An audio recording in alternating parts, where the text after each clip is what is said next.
Make sure nobody steals it down there, huh?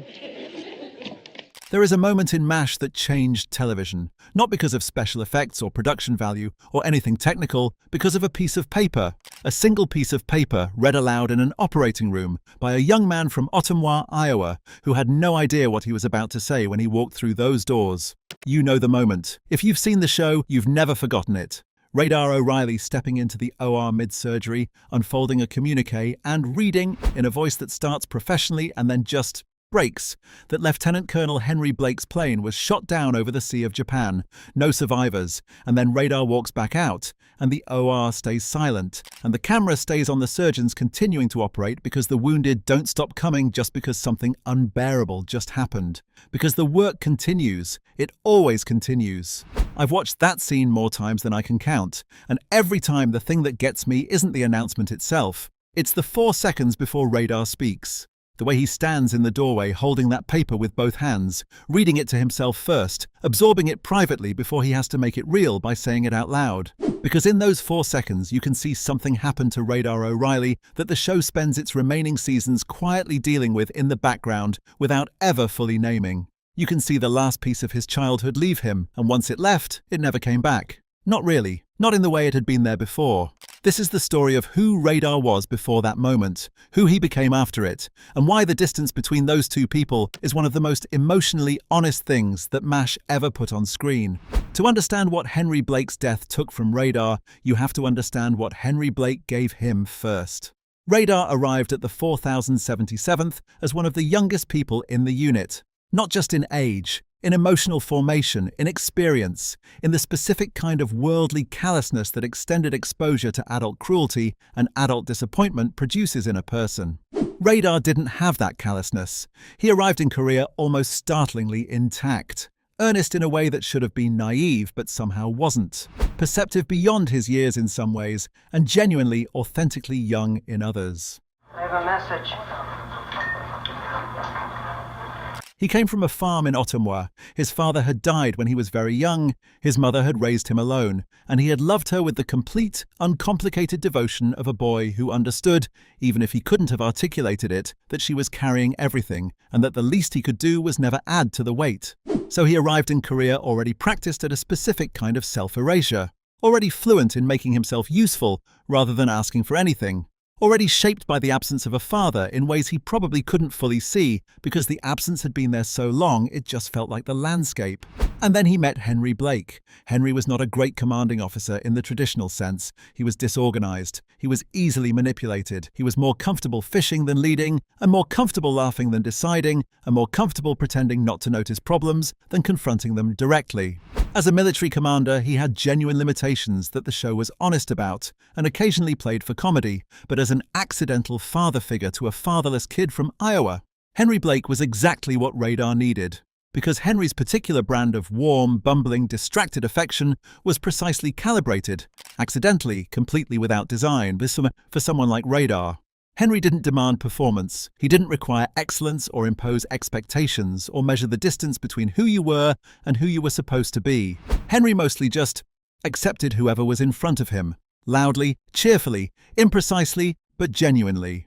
And Radar, who had spent his entire life being useful in order to be loved, found himself in the strange and unfamiliar position of being loved simply for existing in Henry's vicinity, of being called son, casually, thoughtlessly, in the way people with fathers use that word without understanding how much weight it carries for people without them.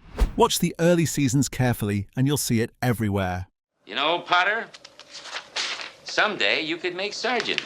The way Radar's whole posture changes when Henry is in the room, the way he anticipates Henry's needs not just out of professional competence, but out of something closer to devotion. The way he manages Henry's administrative chaos with an investment that goes so far beyond job responsibility that it becomes almost parental. Radar taking care of Henry the way a child takes care of a parent who is lovably, harmlessly incapable of taking care of himself. It was love.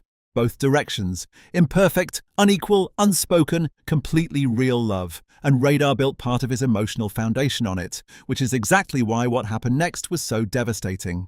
Before we go any further, I want to stop here because I think this is where this video becomes personal for a lot of people watching. Think about the person in your life who was your Henry Blake. The one who wasn't perfect, who was maybe a little scattered, a little unreliable, not always fully present in the ways you needed them to be, but who made you feel in some uncomplicated and irreplaceable way that you were wanted, that your presence in their life was a good thing rather than a burden, that you didn't have to earn your place every single day.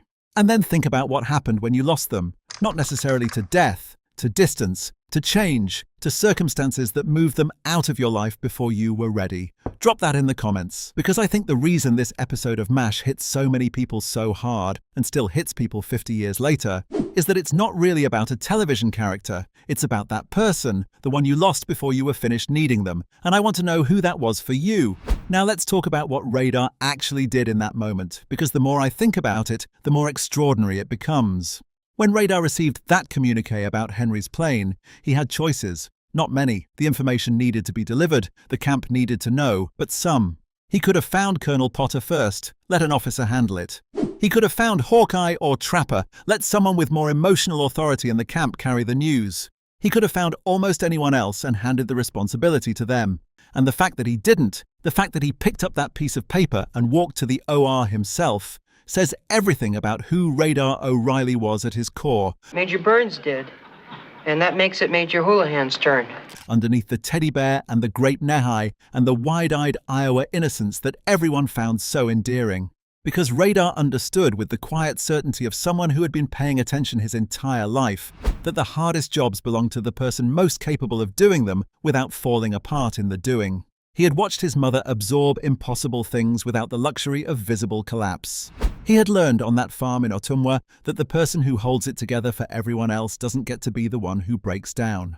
So he held it together. He walked through those doors and he read those words, and he kept his voice as steady as he could manage. And when it cracked, you can hear exactly where it cracked, he kept going anyway, because the message needed to be delivered, because the camp needed to know, because someone had to be the one to make it real, and Radar had been making hard things real for the people he loved since before he was old enough to understand that's what he was doing. What he never accounted for, what nobody around him ever accounted for either, was the cumulative weight of always being the one who carries it, the one who delivers, the one who absorbs the shock so everyone else can afford to feel it. That weight doesn't disappear just because you carry it quietly. It just becomes part of you, part of the posture, part of the particular way Radar O'Reilly moved through the world from that day forward. A little more carefully, a little more braced, a little more aware of exactly how much the ground could shift beneath you without any warning at all. He walked into the OR himself, 18 years old effectively, a farm kid from Iowa, and he walked into a room full of people he cared about, people who were in the middle of fighting for someone's life. And he delivered the worst news any of them had received since arriving in Korea.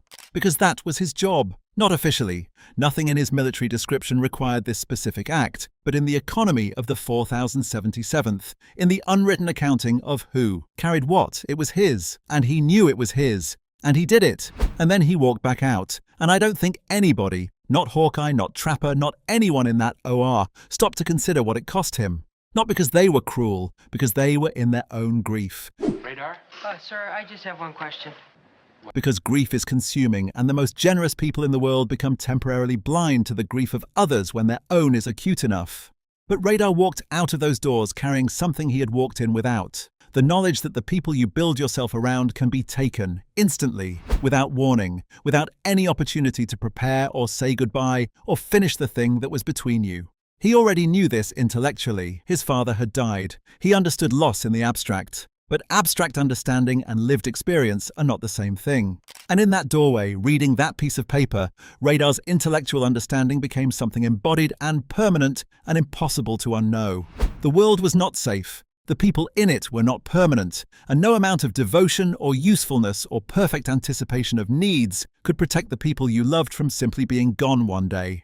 He was never quite the same after that. Here's where I want you to subscribe, if you haven't already. Because what I'm about to get into is the part of Radar's story that most people completely overlook. And I think it's the most important part of understanding who he became in the final seasons.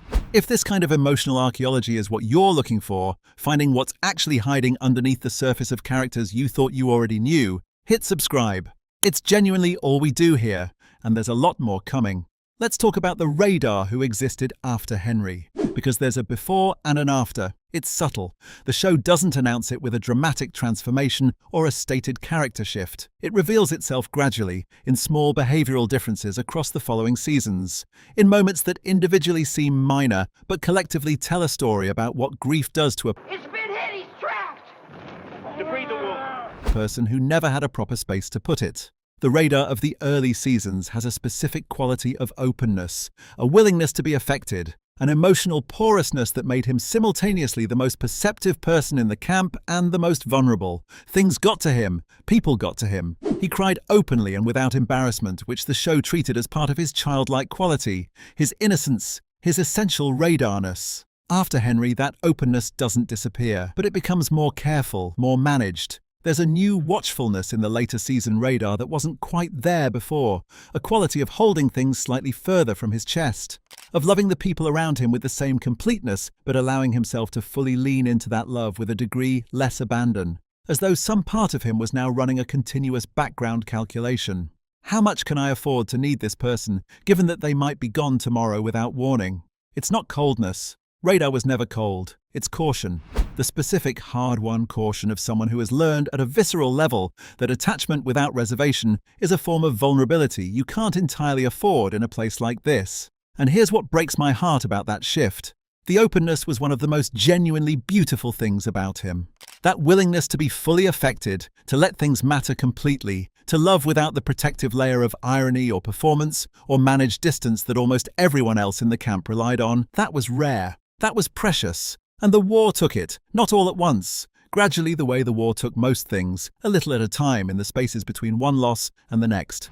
I want to talk about Colonel Potter, because Potter's arrival in the season after Henry's death is one of the most quietly significant things the show ever did for Radar's character. And it gets overlooked almost entirely in favor of the obvious narrative. New commanding officer, adjustment period, establishment of new dynamic. But look at what actually happens when Potter arrives. You accepted an order that requires a salute. Radar transfers his devotion almost immediately, with a completeness that seems, on the surface, almost too fast, too easy, as though Henry's absence created a vacancy that simply needed filling. And I've heard people interpret that as evidence that Radar's attachment to Henry was more about the role than the person. That he needed a father figure in the abstract, and Henry happened to be the available one, and Potter was the new available one, and the transference was essentially mechanical.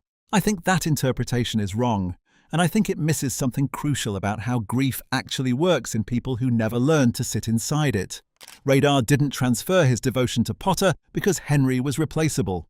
Radar transferred his devotion to Potter because the alternative, sitting in the full weight of Henry's absence, grieving him properly, acknowledging how much of his emotional architecture had been built on that relationship, was something Radar had neither the tools nor the permission to do. The camp needed him functional, the work needed him present. And Radar, who had been practicing self-erasure since before he could name it, defaulted to the coping mechanism he knew best. Find someone who needs you, make yourself indispensable, redirect everything that hurts into the energy of being useful. Potter needed a devoted clerk. Radar needed somewhere to put the love that had lost its address. It worked, for both of them. Potter and Radar built something genuinely warm and real, something that served them both in ways that mattered. I don't want to diminish that. But underneath it, unprocessed and unacknowledged, was a grief that Radar carried forward into every subsequent relationship the show gave him, the grief of Henry Blake. Of the specific warmth of being called son by someone who meant it in Henry's particular, imprecise, completely genuine way. Nobody else ever quite replaced that, not because Potter wasn't wonderful, but because you don't replace people, you carry them. And Radar carried Henry forward through every season after his death, in the watchfulness and the caution and the slightly more careful way he held the people he loved. Let me talk about what Radar's relationship with the camp looked like after the loss. Because there's a specific dynamic that develops that the show never fully names, but that is visible in almost every episode of the middle and later seasons. Radar becomes the camp's memory, not officially. As you were, fellas. It ain't her. General? Not in any way that gets acknowledged or appreciated, but functionally, emotionally, he becomes the person who holds the continuity of the place, who remembers how things were, who carries the before in a camp that was constantly in the process of becoming something else. Personnel changed. Trapper left, and BJ arrived. Henry died and Potter came. Frank Burns eventually departed.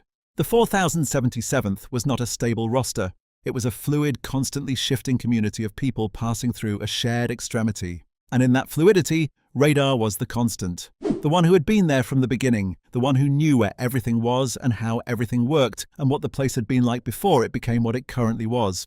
And that role, the keeper of the before, the living repository of what the camp had lost, be meaningful in the sharing of it.